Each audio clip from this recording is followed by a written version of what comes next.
السيد رئيس الكونفدرالية الأفريقية لكرة القدم، السيد الكاتب العام للفيفا، السيد الكاتب العام للكاف، زملائي السادة الوزراء، حضرات المسؤولين في مختلف المسؤوليات،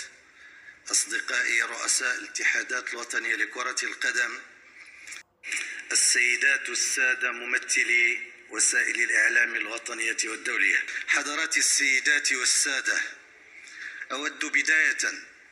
أن أرحب بكم على أرض المغرب،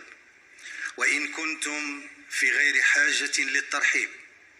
فقد حللتم بين أهلكم وإخوتكم،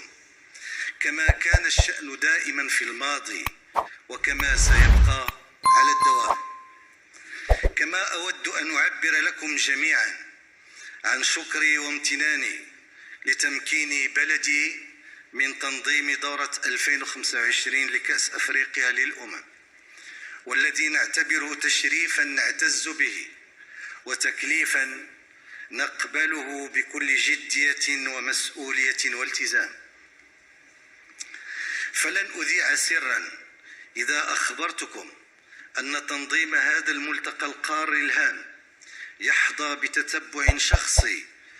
من صاحب الجلالة الملك محمد السادس نصره الله.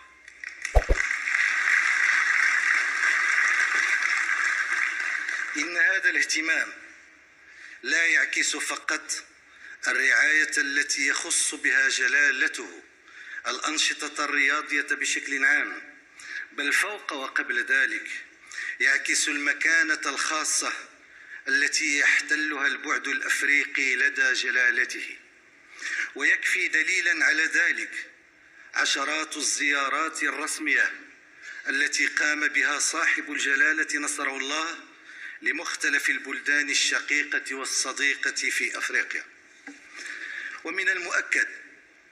أن هذه الأمور ليست نتيجة إرادة طارئة، بل هي استمرار طبيعي لتاريخ طويل من الانتماء المشترك لأمنا أفريقيا، انتماء مشترك صنعنا من خلاله تراثا مشتركا وهويات متداخلة، وكتبنا معا صفحات من التعاون والتآزر في أيام الشدة، خاصة أثناء الكفاح المشترك من أجل الاستقلال والحرية. هكذا عشنا حصتنا من المسيرة الأفريقية نحو التقدم وتحقيق الذات في عالم يصر على نسيان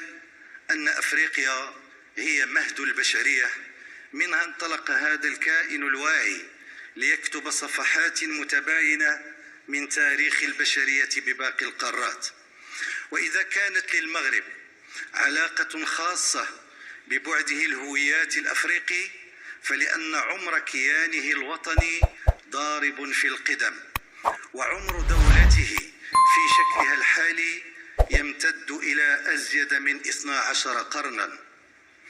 كانت أقوى الارتباطات خلالها تقوده لأفريقيا في قوافل تجارية لا تنتهي، قوافل لم تكن تتبادل منتوجات استهلاكية فقط، بل كانت كذلك تتبادل أبعادا حضارية من فكر وفلسفة وعلوم وفنون. لكل هذا وللكثير من الأمور التي لا يتسع المجال للوقوف عندها، نعتبر أن تنظيم المغرب لهذا الملتقى الكروي الأهم فرصة لنجدد التزام المملكة المغربية تحت القيادة الرشيدة لجلالة الملك محمد السادس نصره الله إلى جانب أشقائنا الأفارقة للمضي نحو مستقبلنا المشترك في المجال الرياضي، ولكن كذلك في المجال التنموي الأعم والأشمل. حضرات السيدات والسادة، لقد حرصت المملكة المغربية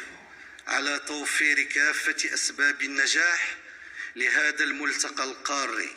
سواء على مستوى البنى التحتية من ملاعب وفضاءات التدريب وكل اللوجستيك المصاحب لذلك، وكذا للجماهير التي ستجد كل الدعم لمواكبة احتياجاتها حتى نجعل من هذه الدورة مناسبة للفرح وتثمين جسور المودة بين شبابنا وشعوبنا بصورة عامة. وإذ نسهر على إنجاز هذا الحلم الجميل فإننا نقوم بذلك موقنين أن نجاحنا جميعا كقارة سيكون مرحلة أولى ستتلوها مرحلة ثانية سيكون نجاحنا فيها نجاحا لإفريقيا كلها، وأقصد هنا تنظيم مونديال 2030. حضرات السيدات والسادة، لن أضيف جديدا إذا أعدت التأكيد على أن الرهان الأسمى لمنافساتنا الرياضية يجب أن ينصب على الانتصار لنظرة للحياة ملؤها التفاؤل والتآخي والتنافس البناء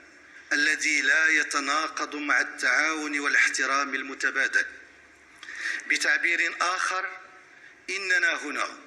من أجل الدفاع عن قيم السمو الإنساني التي نسعى لتكريسها لدى شبابنا وأطفالنا،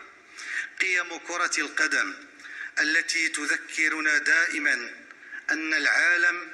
ليس في حاجة للاصطدامات في فضاءات الصراع، بل في حاجة إلى منافسة على أرضيات تنتج الفرح والسعادة، أرضيات العشب الأخضر. أجدد لكم مرة أخرى حضرات السيدات والسادة شكري وترحيبي، وسنستمر جميعا إن شاء الله في بناء الحلم. والسلام عليكم ورحمة الله تعالى وبركاته.